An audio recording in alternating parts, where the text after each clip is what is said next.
Okay, this time we're going to be solving this problem. This problem is the exact same as the previous problem, only with a slight difference. That is, at a point there is a guided ruler instead of a fixed support.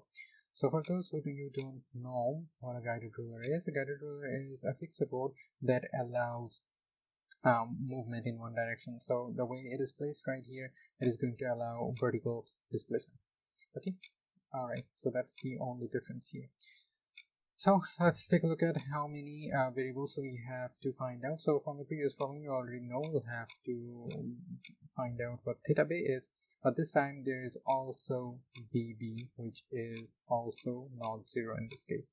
So we have a vertical displacement and a rotational displacement. These are the unknowns, VA and theta b. So these are the things that we are going to be figuring out in this problem. Okay, so at the beginning, switch this here. Okay, so at the beginning we're going to do the member AB. So KAB, there you go, KAB is equals to, this is going to be VA and theta B, VA and theta B. So that's 1, 2, so at 2, so we have 2 here, and then here is 3, 4, 5, 6. So 2 and 6 are our main concerns. So if you look at 2 and 6, so okay, at first we're going to see 2 by 2. So if we go to 2 by 2, this is what we're going to get. This is our 2 by 2. So here C and S are going to go away, so as CX, because the sign convention here is 0 degrees. So we are only going to be left with S1. There, we're only going to be left with S1. So we have S1 right over here. Now for theta B, VA, that is theta B is 6 and VA is 2. So 6, 2, we have S2. So that is what we're going to place here. S2, right after that we have VA and theta B. So again, VA is position 2, and then theta B is position 6. So 2 and 6 we get S2. Here we go, over here. Right after that, theta B is 6 by 6, so 6 by 6 is S3. So we get S3. That's done. Now let's move on to KBC. There you go, KBC.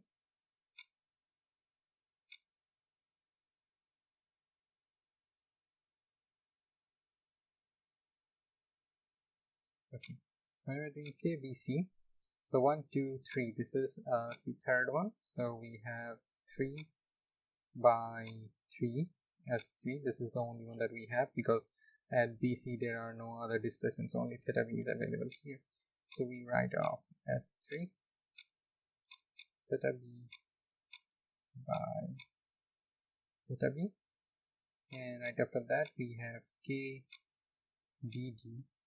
There you go, this is also going to be just theta B, and also at the third place, but this time this S3 will be S3 prime because of the length, variance in length. So theta B, we have covered it before. So these are our stiffness matrices. Now we are going to form the main stiffness matrix for the whole equation. There you go.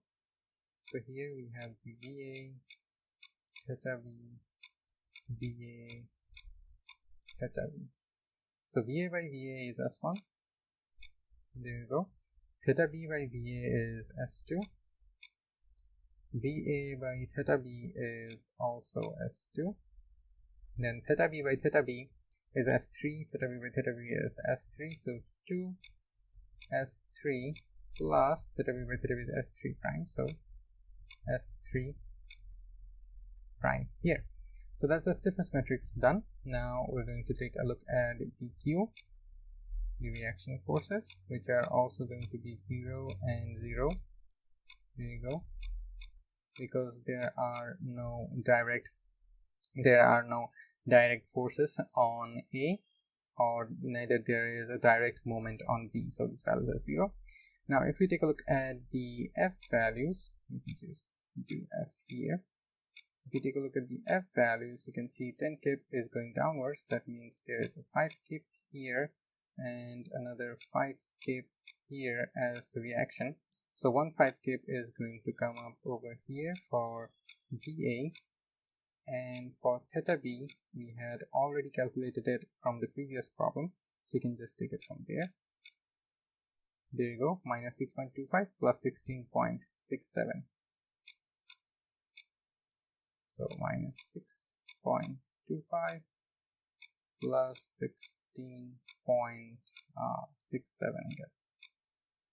Okay, so we have the value of F figured out as well. So we have the K value, we have the Q value, we have the F value, so we can just write up the formulation. So K here is this, then we have Q, well, our U is going to be BA and theta B. So all that's left to do is K U is equals to Q minus F. From here we can get the values of BA and theta B. Okay. Alright. So that was the problem, and I hope with this problem you are able to see the difference in the two problems. The two problems are quite similar, but not yet quite similar. So I wanted to show you what happens when you have a vertical deflection and a rotational deflection, which values to add for the vertical, which values to add for the rotational, and if you have two kinds of deflections available there, how you can do a problem. So I hope this practice problem was helpful for you, and yeah, thank you very much for watching.